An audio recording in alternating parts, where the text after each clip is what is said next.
أولئك الذين امتحن الله قلوبهم للتقوى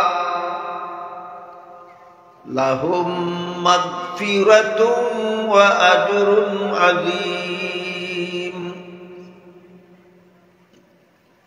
وقال رسول الله صلى الله عليه وسلم إنما أنا بعثت معلما أو كما قال عليه الصلاة والسلام. হযরত উলামায়ে কেরাম, মুহতারাম হাজিরিন, এলাকার সর্বস্তরের মুসলমান ভাইয়েরা আমার, আশপাশের বাড়ি ঘরে পর্দার আড়ালে বসা আমার মা ও বোনেরা, পবিত্র কোরআনের 114 সূরার মধ্যে একটি সূরার নাম আছে সূরায়ে হুজুরাত। সূরায়ে হুজুরাতের প্রথম 5টি আয়াত আল্লাহ এক বিশেষ ঘটনার বিভিন্ন অংশকে কেন্দ্র করে নাজিল করেছেন, যার মধ্যে সর্বযুগের উম্মতের জন্য রয়েছে অনেকগুলি মহামূল্যবান শিক্ষণীয় বিষয়। তাই ঘটনার যে অংশকে কেন্দ্র করে আল্লাহ আয়াতগুলি নাজিল করেছেন, সেই অংশটা আমরা আগে শোনার বোঝার চেষ্টা করব এবং আয়াত নাজিল করে আল্লাহ কি শিক্ষা দিলেন সেদিকে লক্ষ্য রেখে আমরা আল্লাহ প্রদত্ত শিক্ষাগুলি জীবনে বাস্তবায়ন করার চেষ্টা করব। আল্লাহ আমাদের সবাইকে তৌফিক দান করুন। রাসূল করিম সাল্লাল্লাহু আলাইহি ওয়াসাল্লাম তার পবিত্র জিন্দেগীর শেষ 10টি বৎসর মদিনা শরীফে অবস্থান করেছিলেন। মদিনায় অবস্থানকারী জীবনের শেষ 10টি বৎসরের জীবনকেই রাসূলের মাদানী জিন্দেগি বলা হয়। তখনকার এক ঘটনা ছিল, দূর দূরান্তের এক এলাকার অনেক লোক একসাথে ইসলাম গ্রহণ করার পর তাদের মধ্যে একজন আমির নিযুক্ত করার প্রয়োজনীয়তা দেখা দেয়।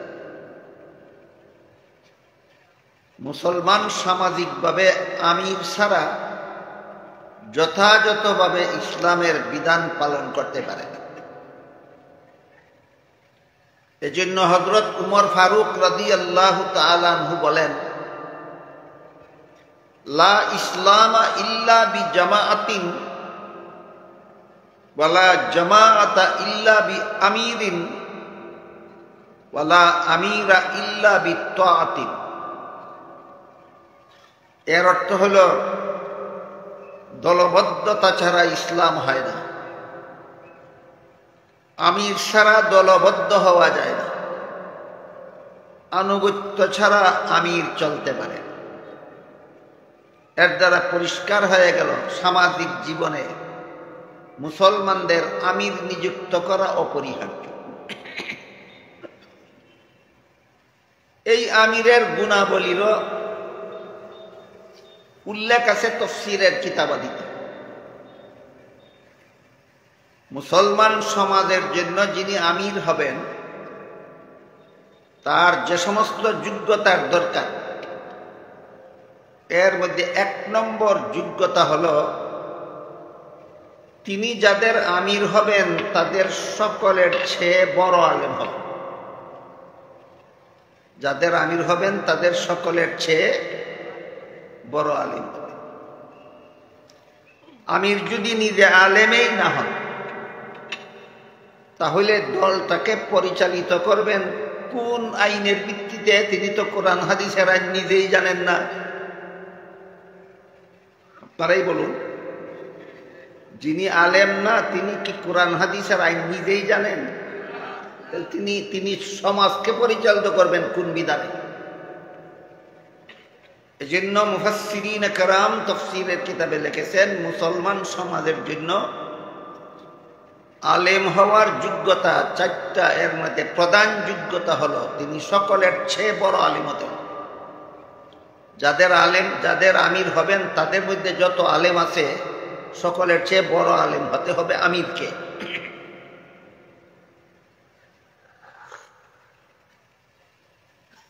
তো ওই দল যারা ইসলাম গ্রহণ করেছে তারা যেহেতু আমিরের প্রয়োজনীয়তা উপলব্ধি করেছিল, তাই তাদের মধ্য থেকে কাকে আমির নিযুক্ত করা যায় এই ব্যাপারে পরামর্শ করার জন্য মদিনা শরীফে রাসূল করিম সাল্লাল্লাহু আলাইহি ওয়াসাল্লামের খেদমতে হাজির হয়েছে। তখন গরমের মৌসুম ছিল। আরব দেশে গরমের মৌসুমে দুপুরের সময় বাড়ির বাইরে মাঠে পথে ঘাটে তখনকার মানুষ নিতান্ত ঠেকা ছাড়া চলাফেরা করত, কারণ তখন তো উট ছাড়া কোনো যানবাহন ছিল না। আজকালকার যানবাহনগুলিতে এসির ব্যবস্থা থাকে, গরম থেকে আত্মরক্ষার ব্যবস্থা থাকে, তখন এই সমস্ত ব্যবস্থা ছিল না। আরবের গরমের মৌসুমে আরবের মরুভূমিতে দুপুরের সময় এমন গরম পড়ে যে গরমের কারণে মরুভূমির বালু গরম হয়ে শরীরের চামড়ায় স্পর্শ করলে চামড়ায় টুসা উঠে যেত। এই জন্য তখনকার দুপুরের সময় নিতান্ত ঠেকা ছাড়া বাড়ির বাইরে কেউ চলাফেরা করত। তাই এই সময়টার মধ্যে রাসূল করিম সাল্লাল্লাহু আলাইহি ওয়াসাল্লাম নিজের বিবিগণের কামরার ভিতরে বিশ্রামরত ছিলেন। গরমের মৌসুম, দুপুরের সময় রাসূল কামরার ভিতরে বিশ্রামরত ছিলেন। এমত অবস্থায় ওই ইসলাম গ্রহণকারী দূর দূরান্তের লোকগণ তাদের আমির নিযুক্ত করার পরামর্শের জন্য রাসূলের কাছে এসেছে। এসে কামরার বাইরে দাঁড়িয়ে ডাকতেছিল, ইয়া মুহাম্মদ উখরুজ ইলাইনা, এই বলে ডাকতেছিল।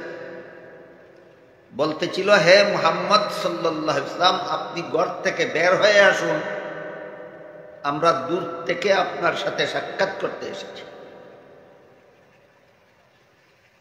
ঘটনার এই অংশের প্রতিবাদে আল্লাহ এই সূরার 4 নম্বর এবং 5 নম্বর আয়াত নাযিল করে বলেন, ইন্নাল্লাযীনা ইউনাদুনাকা মিন ওয়ারাইল হুজুরাত আকসারুহুম লা ইয়াকিলুন ওয়ালাউ আন্নাহুম সাবারু হাত্তা তাখরুজা ইলাইহিম লাকানা খায়রাল লাহুম ওয়াল্লাহু গফুরুর রহিম। অর্থাৎ আল্লাহ বলেন, যারা আপনার সাথে সাক্ষাৎ করার জন্য কামরার বাইরে দাঁড়িয়ে ডাকে, এদের কাণ্ডজ্ঞান নাই। যদি এদের কাণ্ডজ্ঞান থাকতো, বিবেক বিবেচনা থাকতো, তাহলে আপনাকে তাদের সাথে সাক্ষাৎ করার জন্য ঘর হতে বের হওয়ার জন্য ডাকতো না। ধৈর্যের সাথে দাঁড়িয়ে অপেক্ষা করত, যখন আপনি স্বেচ্ছায় বের হন তখন সাক্ষাৎ করত। এই ঘটনার এই অংশের প্রতিবাদে আল্লাহ এই 2টি আয়াত নাযিল করে নবীর উম্মতকে কতগুলি মহামূল্যবান শিক্ষা দিয়েছে। এই শিক্ষাগুলি আমাদের জানা দরকার এবং জীবনে কাজে লাগানো দরকার। 1 নম্বর শিক্ষা দিয়েছেন, তারা ইয়া মুহাম্মদ বলে ডেকেছে। আল্লাহ নিষেধ করে দিলেন, তোমাদের নবীর নাম ধরে আমি আল্লাহ নিজেও ডাকি না। আল্লাহ আমাদের নবীকে কোরআনের কোন আয়াতে ইয়া মুহাম্মদ বলে ডাকেননি। অন্যান্য নবীকে নাম ধরে রেখেছেন। আদম আলাইহিস সালামকে বলেছেন ইয়া আদম, নূহ আলাইহিস সালামকে বলেছেন ইয়া নূহ, ইব্রাহিম আলাইহিস সালামকে বলেছেন ইয়া ইব্রাহিম, মুসা আলাইহিস সালামকে আল্লাহ বলেছেন ইয়া মুসা, ঈসা আলাইহিস সালামকে বলেছেন ইয়া ঈসা। কিন্তু মুহাম্মদুর রাসূলুল্লাহকে কোরআনের কোন আয়াতে আল্লাহ ইয়া মুহাম্মদ বলেননি। এর মাধ্যমে আল্লাহ শিক্ষা দিলেন যে তোমাদের নবীকে আমি আল্লাহ এত বড় মর্যাদা দান করেছি যে অন্যান্য নবীকে আমি আল্লাহ নাম ধরে ডাকা সত্ত্বেও তোমাদের নবীকে আমি আল্লাহ নিজেও নাম ধরে ডাকি না। তোমাদের নবীকে আমি আল্লাহ নিজেও নাম ধরে ডাকি না। কাজেই যেই নবীকে আল্লাহ নিজে নাম ধরে ডাকেন না, এই নবীকে তোমরা কেউ ইয়া মুহাম্মদ বলে রাখতে পারো। দেখুন তো ঘটনার এই অংশে আয়াত নাজিল করে আল্লাহ আমাদের জন্য শিক্ষণীয় কিছু কিছু বিষয় দান করলেন কিনা?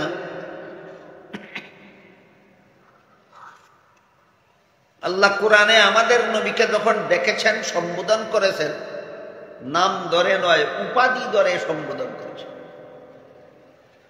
নবী হলো একটা উপাধি, ইয়া আইয়ুহান নাবিয়্যু বলে আল্লাহ ডেকেছেন। রাসূল হলো আমাদের নবীর উপাধি, তাই ইয়া আইয়ুহার রাসূল বলে সম্বোধন করেছেন। মুজাম্মিল হলো আমাদের নবীর উপাধি, তাই ইয়া আইয়ুহাল মুজাম্মিল বলে সম্বোধন করেছেন। মুদ্দাসসির হলো আমাদের নবীর উপাধি, তাই ইয়া আইয়ুহাল মুদ্দাসসির বলে সম্বোধন করেছেন। তাহলে আপনাদের নবীকে আল্লাহ কোরআনে নাম ধরে সম্বোধন করেন না উপাধি ধরে? এই শিক্ষাটা আল্লাহ আমাদেরকে দিলেন। 2 নম্বরে যে শিক্ষা দিলেন সেটা হলো, তোমরা কেউ যদি নবীর সাথে সাক্ষাৎ করতে যাও তাহলে নবীকে ঘর থেকে বের হওয়ার জন্য ডাকবে না, ধৈর্যের সাথে দাঁড়িয়ে থাকবে। যখন তিনি নিজের ইচ্ছায় ঘর থেকে বের হন তখন তার সাথে সাক্ষাৎ করবে। নবীর দরবারের আরেকটা আদব আল্লাহ এই আয়াতে শিক্ষা দিলেন যে কোনো মানুষ যদি দুনিয়াতে নবী থাকা অবস্থায় নবীর সাথে সাক্ষাৎ করতে যায় তাহলে নবীকে যেন ঘর থেকে বের হওয়ার জন্য না ডাকে, ধৈর্যের সাথে যেন দাঁড়িয়ে অপেক্ষা করতে থাকে। যখন নবী স্বেচ্ছায় ঘর থেকে বের হবেন তখন যেন নবীর সাথে সাক্ষাৎ করে। নবীর দরবারের এই আরেকটা আদব আল্লাহ নবীর উম্মতকে শিক্ষা দিলেন। একটা আদব শিক্ষা দিলেন, তোমাদের নবীকে তোমরা নাম ধরে ডাকবে দূরের কথা, আমি আল্লাহ নিজেও নাম ধরে রাখি না। আর একটা আদব শিক্ষা দিলেন, সাক্ষাৎ করার জন্য তোমরা নবীকে ঘর থেকে বের হওয়ার জন্য ডাকাডাকি করতে পারো না। এটা নবীর দরবারের আদব নয়, এটা নবীর সাথে হয় বেয়াদবি। আর একটা আদব শিক্ষা দিলেন, সাক্ষাৎ কিভাবে করবে?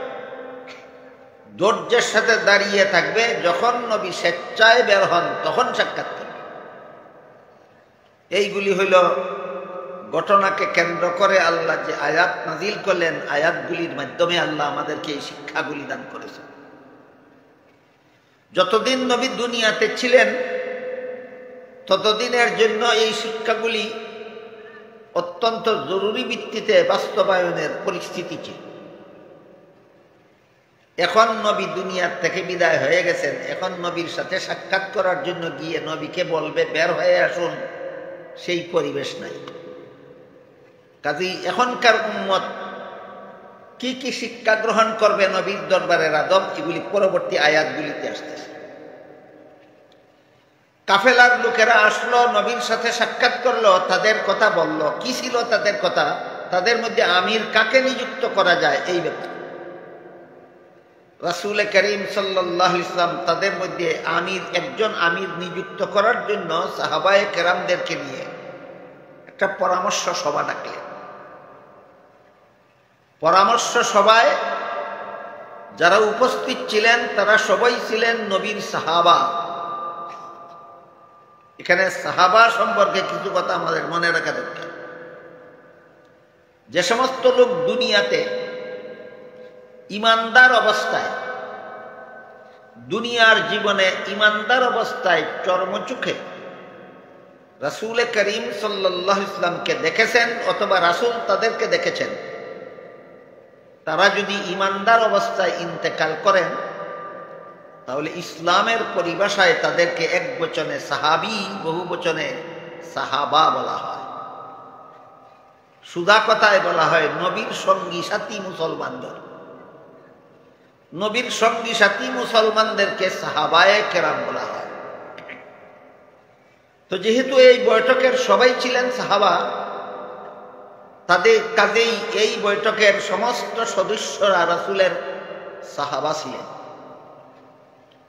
রাসূলের যে কোনো সাহাবীর মর্যাদা সারা দুনিয়ার সর্বযুগের সমস্ত ওলি আউলিয়াগণের চেয়ে আল্লাহর কাছে শ্রেষ্ঠ। এই কথাটা আমাদের সকলের মনে রাখা দরকার। সারা দুনিয়ার সর্বযুগের সমস্ত ওলি আউলিয়াগণের চেয়ে রাসূলের যে কোনো সাহাবীর মর্যাদা আল্লাহর কাছে শ্রেষ্ঠ।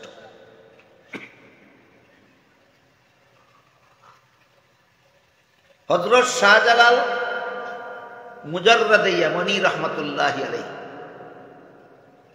আমি মনে করি তিনি নিঃসন্দেহে আল্লাহর বিখ্যাত ওলি ছিলেন, পৃথিবী বিখ্যাত ওলি ছিলেন। কিন্তু আপনারা এই কথাটা বুঝে থাকলে বলুন তো, শাহজালালের মর্যাদা আল্লাহর কাছে শ্রেষ্ঠ নাকি হযরত মুআবিয়ার মর্যাদা শ্রেষ্ঠ? কারণ শাহজালাল সাহাবী ছিলেন না, হযরত মুআবিয়া সাহাবী ছিলেন। ইমাম শাফিঈ রাহমাতুল্লাহি আলাইহিকে জিজ্ঞাসা করা হয়েছিল যে হযরত মুআবিয়া রাদিয়াল্লাহু তাআলা আনহুর শাসন আমলে সারা দেশে গন্ডগোল, মারামারি, কাটাকাটি, খুনাখুনি চলতেছিল, অশান্তি বিরাজমান ছিল হযরত মুআবিয়ার শাসিত দেশে। কিন্তু হযরত উমর ইবনে আব্দুল আজিজ রাহমাতুল্লাহি আলাইহির শাসনামলে সারা দেশে শান্তি বিরাজিত ছিল। যার শাসনামলে দেশে শান্তি বিরাজমান ছিল তিনি একজন বিখ্যাত তাবেঈ, আর যে মুআবিয়ার আমলে দেশে অশান্তি বিরাজমান ছিল তিনি একজন সাহাবী। তাই ইমাম শাফিঈ রাহমাতুল্লাহি আলাইহিকে জিজ্ঞাসা করা হয়েছিল যে উমর ইবনে আব্দুল আজিজের শাসনামলে দেশে শান্তি বিরাজমান ছিল তিনি শ্রেষ্ঠ, না যে মুআবিয়ার আমলে দেশে মারামারি খুনাখুনি ছিল তিনি শ্রেষ্ঠ? জবাবে ইমাম শাফিঈ রাহমাতুল্লাহি আলাইহি বলেন, 1000 উমর ইবনে আব্দুল আজিজকে যদি এক পাল্লায় তোলা হয় আর হযরত মুআবিয়া রাসূলের সাথে যুদ্ধে যাওয়ার সময় যে ঘোড়ার পিঠে আরোহণ করেছেন, সেই ঘোড়ার দৌড়ের সময় তার খুরের আঘাতে যে উড়ন্ত ধুলোবালি ঘোড়ার নাকে পড়েছে, এমন একটা দুলার কণা যদি আরেক পাল্লায় তোলা হয় তাহলে 1000 আব্দুল আজিজের পাল্লার চেয়ে মুআবিয়ার আরোহিত ঘোড়ার খুরের আঘাতে উড়ন্ত ধুলার কণার পাল্লা ভারী হবে। কারণ একটাই, উমর ইবনে আব্দুল আজিজ সাহাবী ছিলেন না, হযরত মুআবিয়া সাহাবী ছিলেন। তো সাহাবায়ে কেরামদের ব্যাপারে আল্লাহ এবং আল্লাহর রাসূল কি বলেছেন, সাহাবায়ে কেরামদেরকে মর্যাদার কোন আসন আল্লাহ প্রদান করেছেন, সাহাবায়ে কেরামদেরকে মর্যাদার কোন আসন রাসূল প্রদান করেছেন, সেটা যদি আমাদের জানা থাকে তাহলে অন্য কোন